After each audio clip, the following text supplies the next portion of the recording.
Welcome to Green and Red, Scrappy Politics for Scrappy People, a regular podcast on radical, environmental and anti-capitalist politics, brought to you by Bob Bazanko and Scott Parkin. Welcome to the silky smooth sounds of the Green and Red podcast. I'm your co-host, Scott Parkin. I'm in Berkeley, California today, and Bob is off on assignment, but I am joined today for another segment on State of the Resistance with Patrick Young.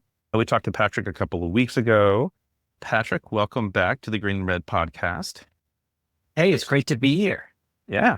And for folks who don't recall, Patrick is a labor organizer, a climate organizer. He's worked with the Steelworkers, the Teamsters, Rising Tide North America, has been the last few years very involved in a lot of direct action stuff in DC, including Shutdown DC and more recently the Movement Infrastructure Project. And so today we're going to be talking about we're going to be talking about the state of resistance. And so maybe we can just kick off with it was about a week ago, but we had a huge show of protest force here in the US on Mayday. We actually at Green and Red ran an encore episode of our History of Mayday episode.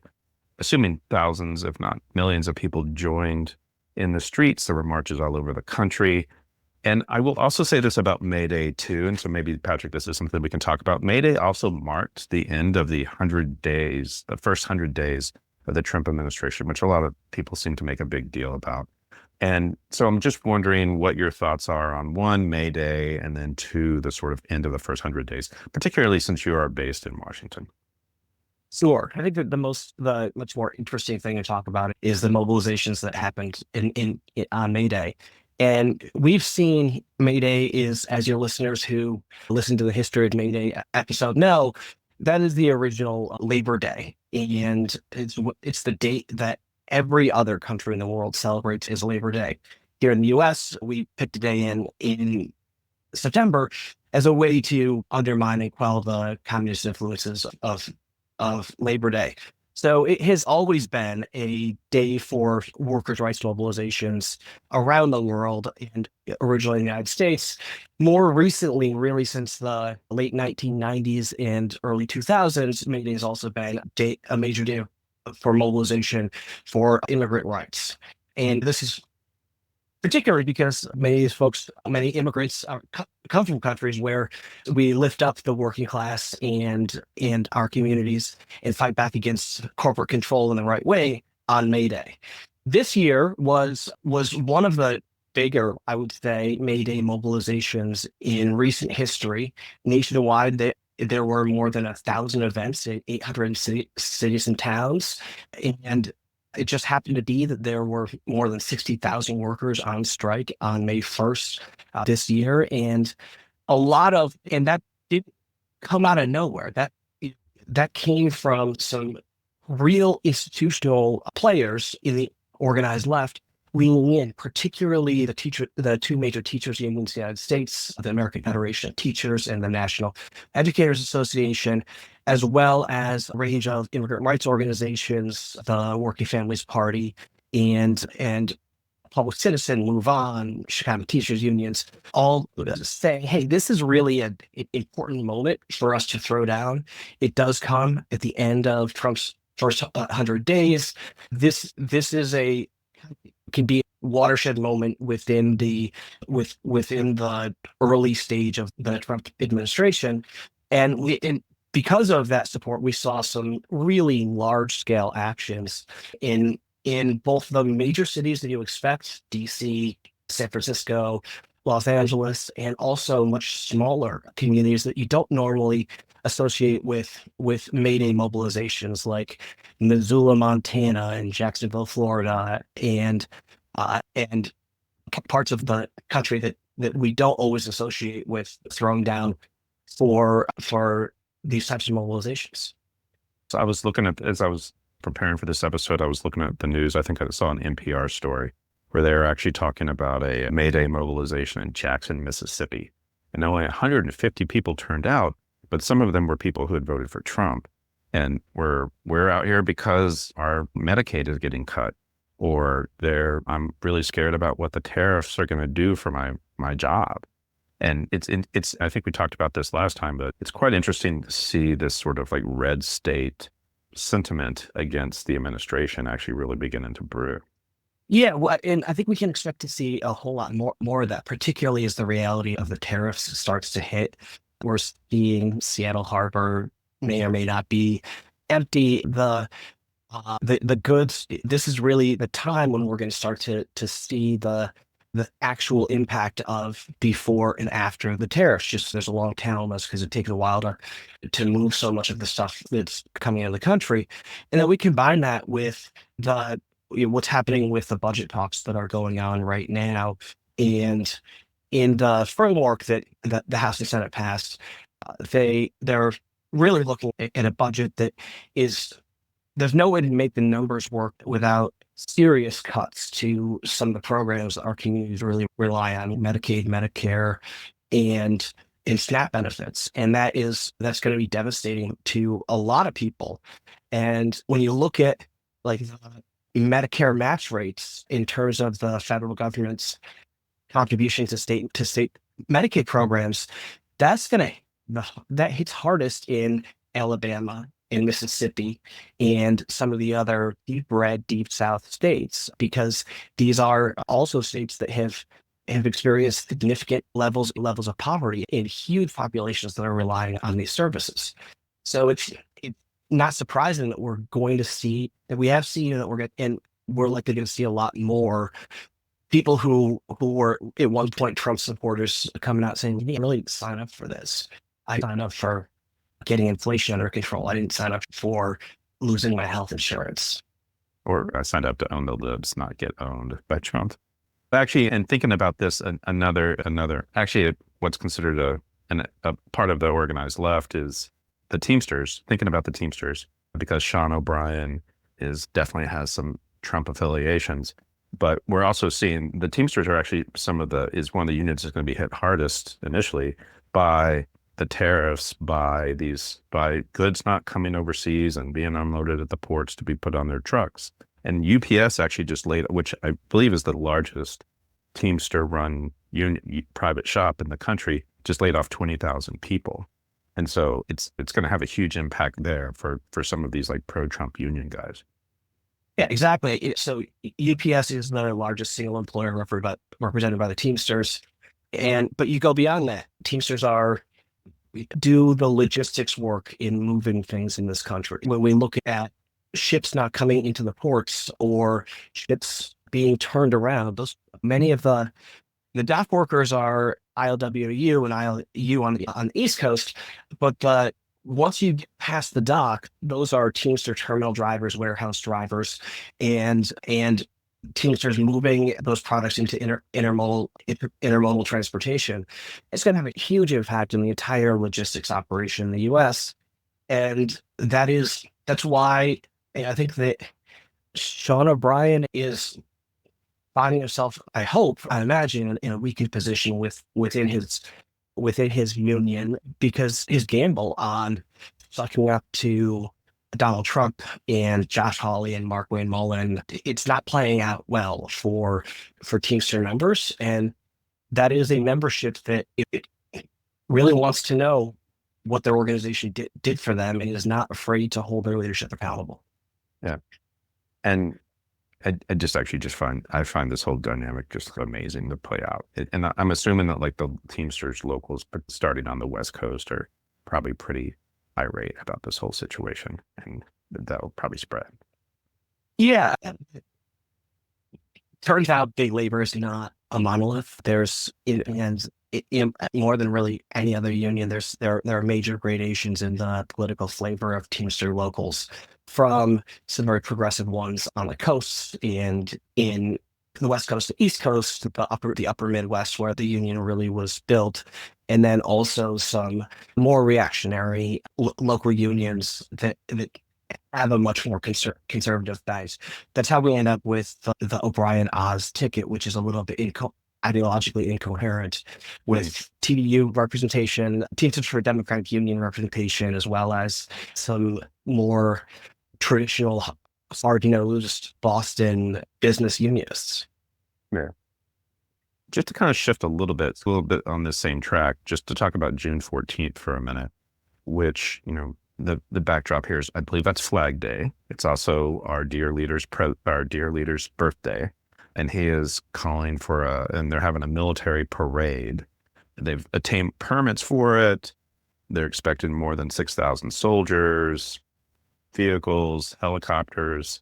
I could bore the people with some of what Trump has said about how it's going to display the greatest missiles in the world, the greatest submarines in the world.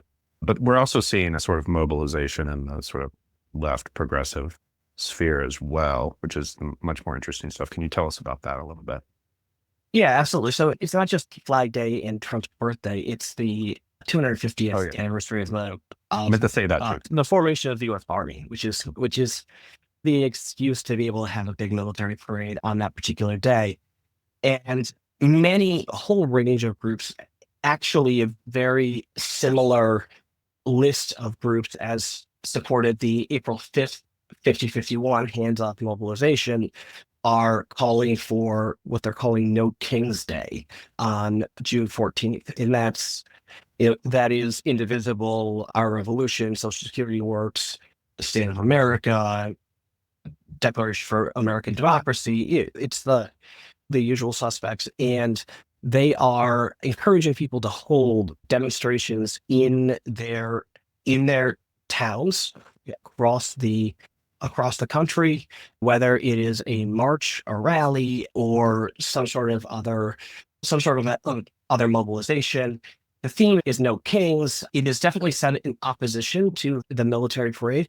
But what I think is very interesting and very smart is that there is no demonstration in Washington, D.C. that day.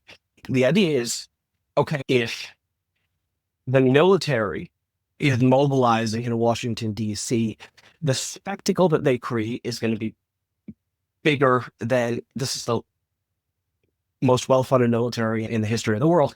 The spectacle they create is going to be bigger than anything that our movements are likely to create, other than in numbers. They're going to have 6,000 soldiers there. We expect tens, hundreds of thousands, many more people in other parts of the country.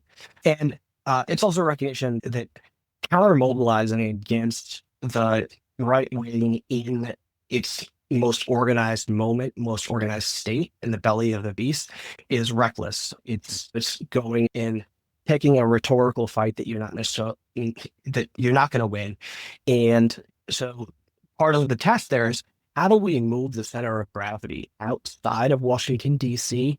into the cities and towns and rural areas all around the country where people are being impacted by the crises that the Trump administration has created? Specifically, so far, there are more than 100 mobilizations that are on the map. And this is more than a month out. So there's a lot of room and opportunity to grow. I think that we're likely to see some much larger mobilizations, particularly folks leaning into places like Philadelphia, where the Constitution Hall creates a really great split screen of a popular mobilization on one side of your screen and there's a military parade on the other side of the screen. And that is, I think that in the broader American imagination, this popular mobilization is a lot more what America is about and ought to be about than this relatively unprecedented military parade that happens to be on the same day as the birthday of our president. There's a great historian who's still with us named Richard Sluck, and we actually interviewed him on the show last year. And he talks a lot about narratives. He talks about history in the form of narratives, and there's narrative around the revolution, and there's narrative around the sort of West, the sort of frontier. He also calls them myths. There's also one around the myth of a lost cause, which is the Confederacy, which is definitely what Trump and the MAGA folks have embraced. But then he also talks about the myth of the civil rights movement, which is actually something that we saw like Obama embrace as a national politician. And it'll be an interesting juxtaposition to see the myth of the lost cause, which I feel like is what will be happening when the military is on display, and then the myth of the civil rights with these mobilizations. Because what you're talking about with this strategy actually very much reminds me of the civil rights movement, where they were actually, we need to be doing direct action and civil disobedience and in the segregation of South, or organizing in the North or on the West Coast or what have you. We actually can't take the battle to DC until we've much more built power in this decentralized way. I just did a couple of different historical references, but Yeah, we'll always take and Bob's not in here today, so yeah, that falls onto you. And I think that's definitely is being manifested here. Listen, we need to get out of the bubble, and people are mobilizing in different places, and specifically unexpected places.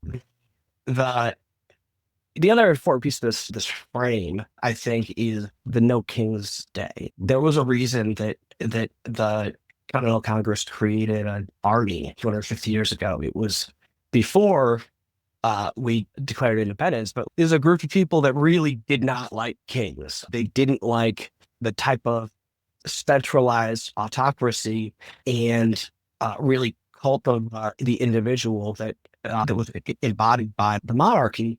And it is I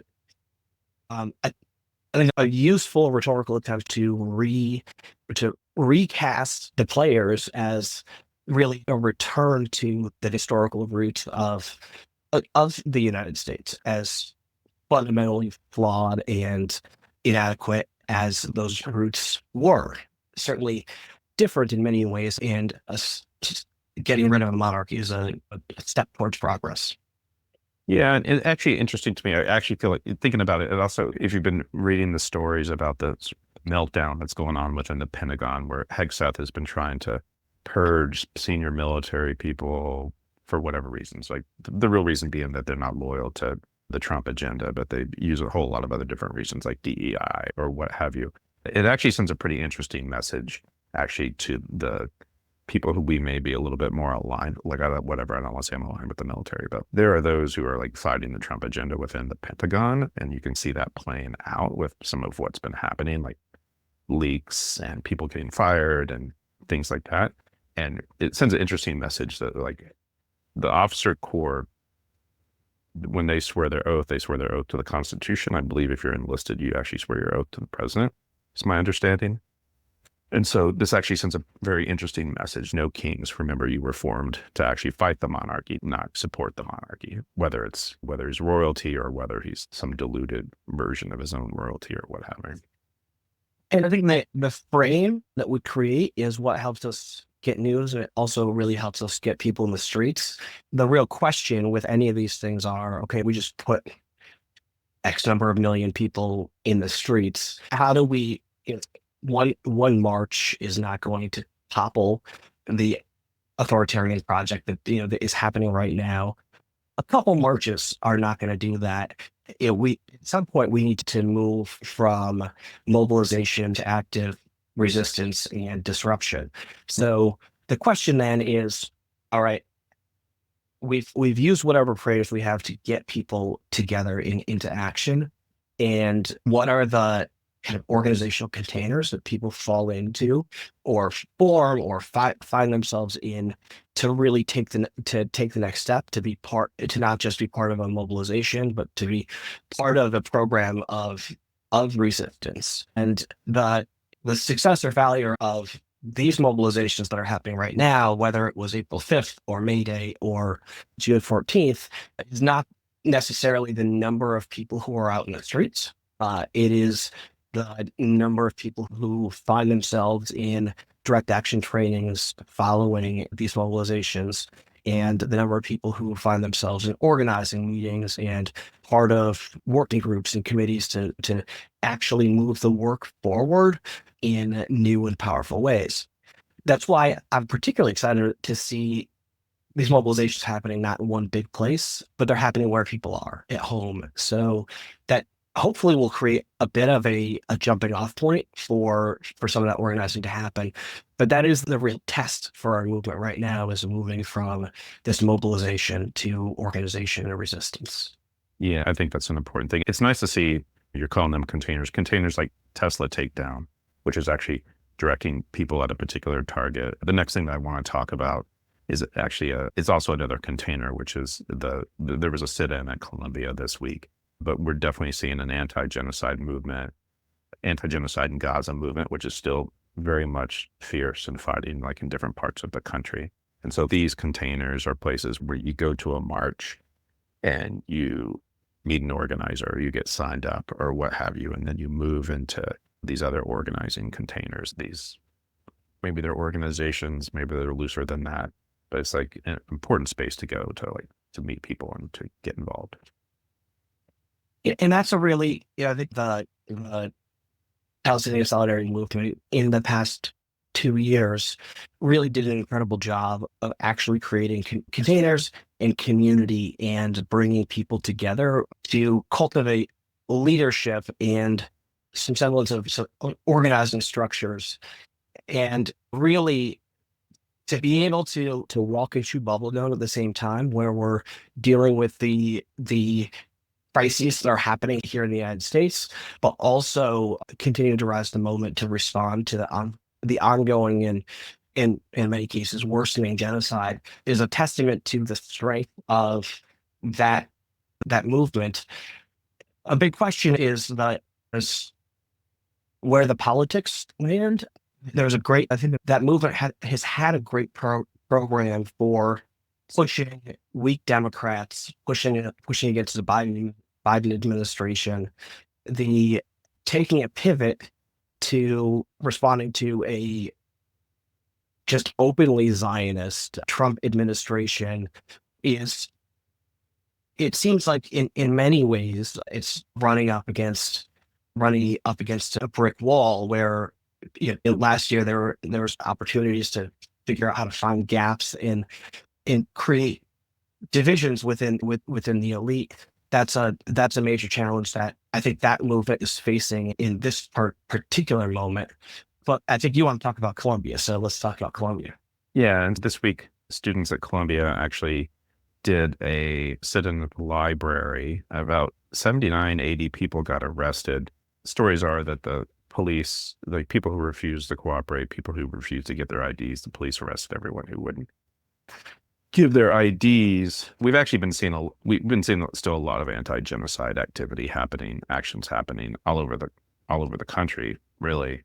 It's being quite intersectional with a lot of other movements, but it's always notable when these things happen at Columbia, because that's where a lot of this stuff started last year, the encampments and things like that. But I'm just wondering if you have any thoughts about how this might impact anti-genocide movements going forward. Yeah, so I think that when we saw the sit-in happen last week, Columbia as an institution has learned all of the completely wrong lessons for dealing with a dictatorship and the authoritarian Trump Rubio regime. I guess when it banned to the students in many ways learned a lot of the right lessons. And when you go back and kind of read the narratives of what happened and watch some of the video, okay, so there's this sit-in, then campus police and at different points NYPD come in and they say, okay, you got to get out of here. And at some point, I've been part of sit-ins where we're going to go occupy the thing for a while, and then when they tell us to leave and they are really serious, we're all going to leave and sitting relatively. We don't really need to be concerned. What it seems to be is that the real sticking point was that you got to get out of here and you got to show us your student IDs, and that was the students saying, "Wait a minute, so you're either going to arrest us now, or having a sit-in, we're occupying a space, or you're going to let us go, we're going to give you our ID, and now we're going to get a letter in the mail or in our email in 3 days saying that we're being brought up on university charges and facing, in some cases, listen, these universities, when they attack their students, they're really playing with fire right now, because that means criminalizing your students means setting up young people for detention and deportation in a really draconian circumstances. It's not surprising. Like, why would anybody show your ID in order to be allowed to leave this demonstration that's happening when we've just seen the behavior of this administration? If you could, or of Colombia, if you capitulate a little bit, it doesn't put you in a better position. You're still just as fucked. Yeah, and both administrations, right? The Colombia administration and the Trump administration. If you cooperate, you end up in a detention center. If you're not a citizen, you end up in a detention center in Louisiana. This is also why. And Colombia is the one who gave Mahmoud Khalil's name to the Trump administration too. So yeah, they gave Mahmoud Khalil's name to the Trump administration. The Trump administration also sent them this letter in March with a set of demands. You need to do all these things. We're taking away $400 million a year funding, and their interim president eventually said, "Okay, yeah, we'll do all these things. We'll let the Department of Education have a ideological purity review of all of our curriculum, and we'll militarize our campus, and we'll do all the things that you're asking to do." But they folded, and then the Trump administration still withheld their funding. So that sends a really strong message. It was part of the reason that you saw Harvard and other universities saying, "No, we're not going to do these things you asked for because you're going to fuck us over anyway. So why would we make it easier for you at this point?" Yeah, exactly. I'm gonna wrap it there. One other thing I want to say, and I'm gonna just throw this out there around the state of resistance, and I know you haven't seen this, but I just want to tout this, which is that this week was the sort of penultimate arc of Andor, if you're watching that, which is a Star Wars prequel, which is a great show, really very sophisticated show that gets into how to build a rebellion and how to build a revolution. But this week's arc was really a metaphor for Gaza and how revolutionaries are fighting against the evil empire, but then also how liberal politicians that are caught up in the underbelly of the empire actually stand up and have backbone. And on social media, it was a lot about how if we only had liberal politicians that had this kind of backbone. I would actually argue that people like Rashida Tlaib actually did stand up and fight the way that in which Senator Mon Mothma did on Andor this week. But we're going to actually have a bigger show on that really soon. But I just want to throw that out there with the state of resistance, because on the Green and Red podcast, we think pop culture is an interesting commentary on the state of the world. When you want to do the Taylor Swift episode of Green and Red, I'll be right there. We will interview superfan Patrick Young on our Taylor Swift episode. How about that? Sounds good. Yeah, Bob would probably be excited about that. So, folks, we've been talking with Patrick Young, organizer, troublemaker, good troublemaker. We'll put in the show notes some of the links for the No King's Day, things like that. But Patrick, it's fun talking with you. And I'm sure we'll talk to you again soon, because there's a lot of stuff going on right now. Folks, if you like us, please check us out on Facebook, Instagram, and Twitter. If you're watching this on YouTube, hit the subscribe button. If you're listening to this on an audio platform, give us a rate and review. And if you really like us, become a donor by going to greenredpodcast.org and hit the support button, or become a patron at patreon.com/greenredpodcast.